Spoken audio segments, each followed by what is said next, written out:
Welding. 1, 2, 3. Ready?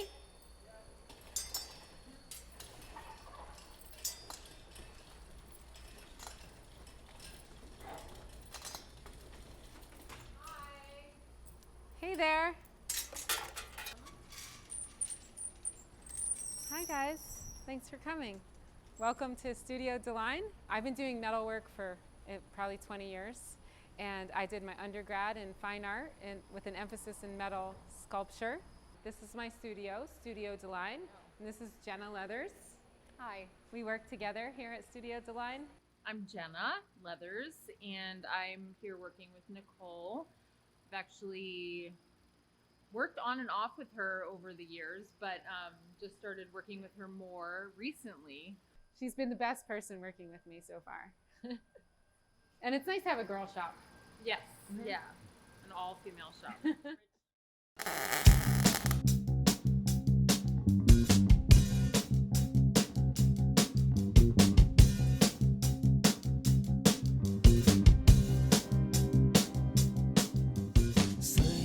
Mainly we do metal fabrication and design. We design and build furniture and metal sculpture and some architecture.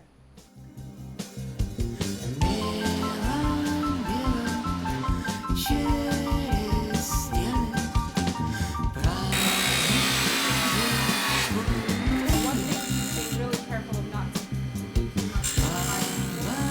the edge of the grinding table, just to clean it off. That were on here before, and nothing will get in the way. That will get in the way of if we wanted to join this with another piece of metal and then weld those two things together. Then they need to butt up closely against each other, so the slag that was on there is no longer in the way of doing that. And welding is the joining of two similar metals to become one. So there's different types of welding for different uses, for possibly welding different thicknesses of metal together. If you need to get really fat welds, you'd use a different welder, or different types of metals, like non-ferrous metals and stainless steel, you'd want to use a TIG welder for. So that's all areas to dive further into, but just the general idea, there's many different types of welding for different applications. Our great crane over here that Rich built. So now we can pick up really heavy things without hurting our backs as much. This is our horizontal bandsaw.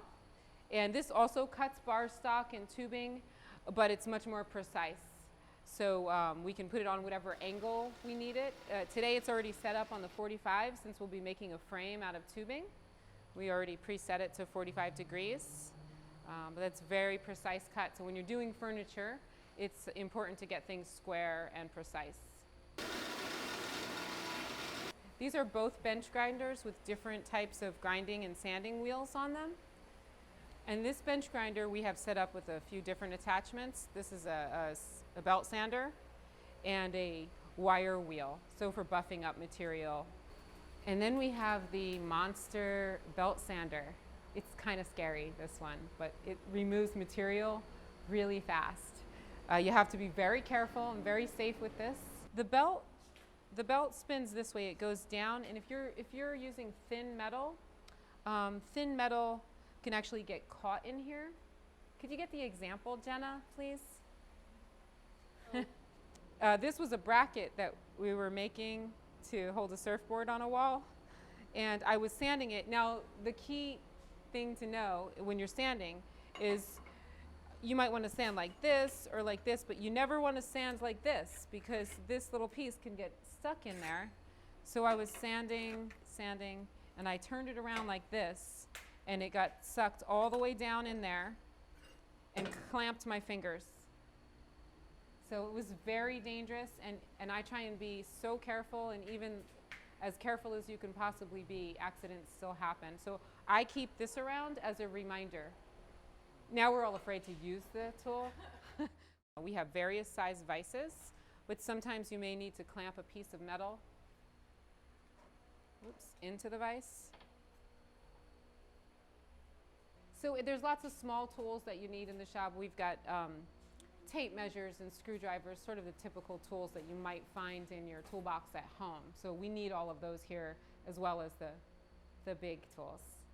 Sometimes we get shipments of really heavy metal, and we need to pull the forklift out to take it off the truck. The other things we have out here are burnout furnaces and an iron furnace and another furnace that we use to pour aluminum and bronze. We pour iron out of this guy right here. We have a few different anvils in the shop.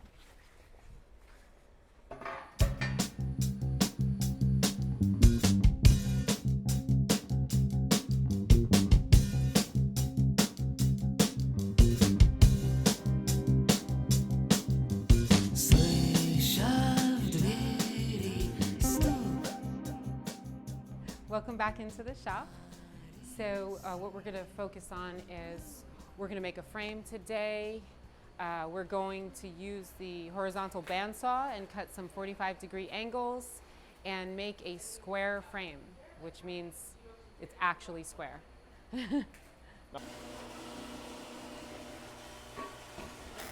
Three. Okay, I'll go towards me, okay? Okay.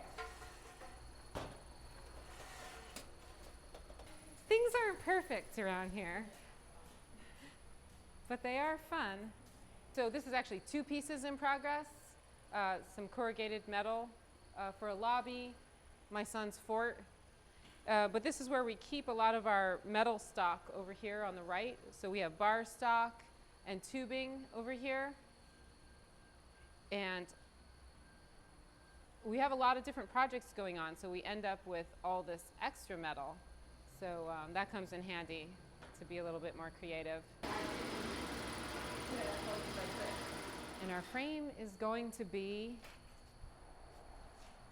29 5/8 by 59 1/2 inches. Exactly.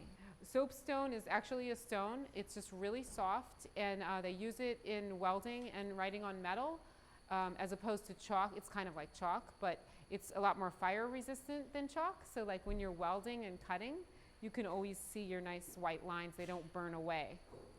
So what we'll do is we'll just cut right in half on the 45, and then we automatically have an end for each of our pieces. And then from those 2 pieces, we'll cut 29 5/8 from that. So this holds our blade straight, okay? So you want to have this piece as close to the metal that you're cutting as possible. We were cutting much smaller metal, so it holds the blade straight. If this is too far back, you'll end up with a little bit of a crooked cut. When I loosen this knob, the arm with the saw blade is just going to fall down with gravity. So since we're going to cut these both to 29 5/8, I think I'll take a 1/16 off of that measurement, just to make sure we end up with 5/8 in the end. In metalworking, it's okay to be a little under if we have a little space when we're welding, because you could fill that space with the material. So we'll turn the knob down so that it's tight, and then we can lift the arm up again without it falling down. We want to sand off some of that little slag before we do the measurement, because that's going to affect our measuring. So I just want to, this is the file. It's got a rounded side and also a flat side. So I'm just going to go against the slag, and it comes off pretty easily. And then I'm going to go the other way.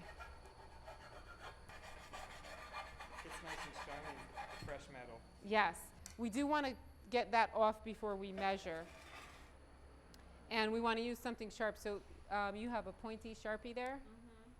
I like to get a sharp line when we're doing, you want to do it at 29 9/16 is what we're going to do now. So something that Jenna needs to think about now is which way our 45-degree cut is going to go. So they need to go opposite of each other if we're making a frame. So we usually make like a little mark or something A speed square is different than a combination square or just a regular square. It's usually triangle and has a little lip, and it makes it very easy. You just hold it on the edge of the metal and draw a line. Is that about good?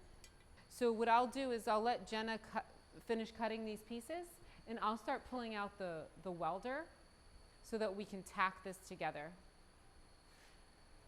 These are 90-degree clamps, and this is going to allow us to put our material in here, clamp it, and make sure that we keep it at a 90 degrees since we're making a frame. Now it's not foolproof. You always have to double check. So we'll just tack weld, which means to just put one small bead. We're not going to completely fully weld the corners.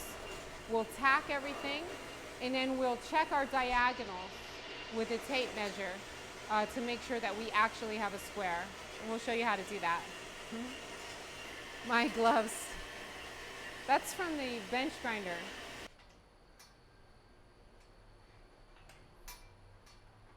So if I were to just weld one corner without having the rest of the steel pieces on here or tacked, what would happen is it would squeeze together. So you would lose your square. So what we always do, so if we're making a frame, we put all 4 pieces together and we just tack. And by tack, I mean one spot weld on the corner, on each corner. So maybe there'll be 4 tacks on this corner, but it won't be enough heat to actually warp the metal.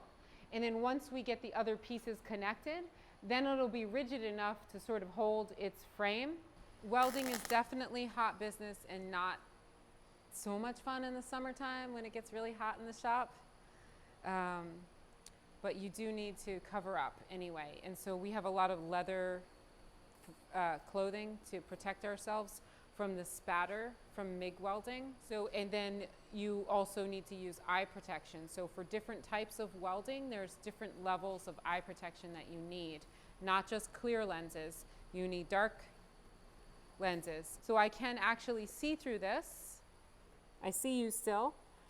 And then once I pull the trigger, my lens is going to go black, and all I'll be able to see is the arc from the welder. So this is our MIG welder, and probably the most commonly used welder in construction and everything. It does use a type of gas, either carbon dioxide or carbon dioxide argon mix. So there's a little chart on the inside of the MIG welder. If it's a newer MIG welder, they'll have that for you. And it tells you what to put your wire speed and your voltage. 6.5. And for our wire speed, we're going to go to 55. And the wire itself looks copper, but it's actually steel. As I mentioned before, when you're welding, you're using the same base metal as the same filler. Okay, so that has to all be the same type of metal. It's coated in copper just to keep it from rusting. So that melts off just like that. It's a very thin coating. And so what I want to do is I'm going to tack it on several corners. I'm going to tack it here and here and here. Ready? Yeah. Welding. 1, 2, 3. And do a little bit more. 1 second. Ready?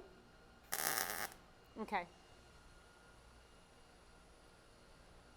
I always like to yell welding before I weld in case people don't have on eye protection. They know to look away.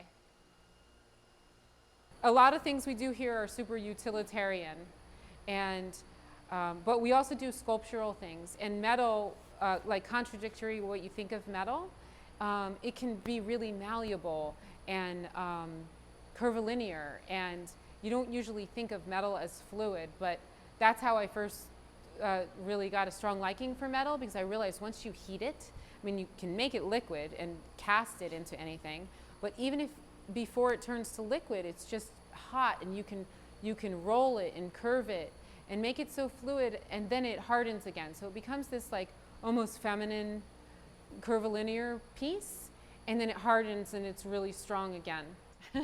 But I have an example of a piece to show you that's a little bit more fluid and not utilitarian.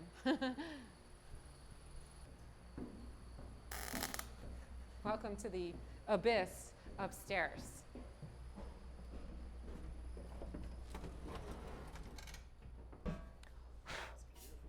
Thanks. I use the slip roll to make these nice uniform curves on each side. It was kind of like sewing, and I think of it like sewing. I made these patterns, and of course this was straight, rigid steel, and then I just would tack weld here and here, and this was then, it used to be a straight piece of steel, but with a torch, I would heat it and hammer it and tack it and heat it and hammer it and tack it, and that's what I did the whole way through. So I really heated, hammered, and tacked, and made this fit into place, okay? And that's not something I realized you could do with steel before I started working with it. And this I did with gas welding, so I like to leave the welds. I don't usually grind them off unless it's for a client and it's furniture, but I like to see the stitching. Thank you guys for coming to the shop. We really enjoyed having you. Come back anytime, bring the kids, and yeah, that's it. Yeah. See you guys. Learned something, and all you future female welders out there. Yeah, come please join come us. see us. Yeah, It's we a fun welcome job. visitors. It's a little dirty, but that's okay. It makes it I more like it. fun. Bye.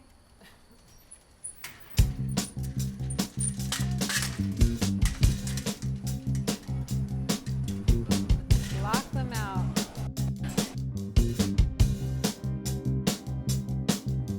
Слыша в двери стук,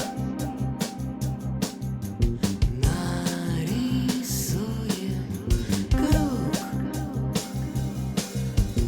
белым-белым через стены проведем путь.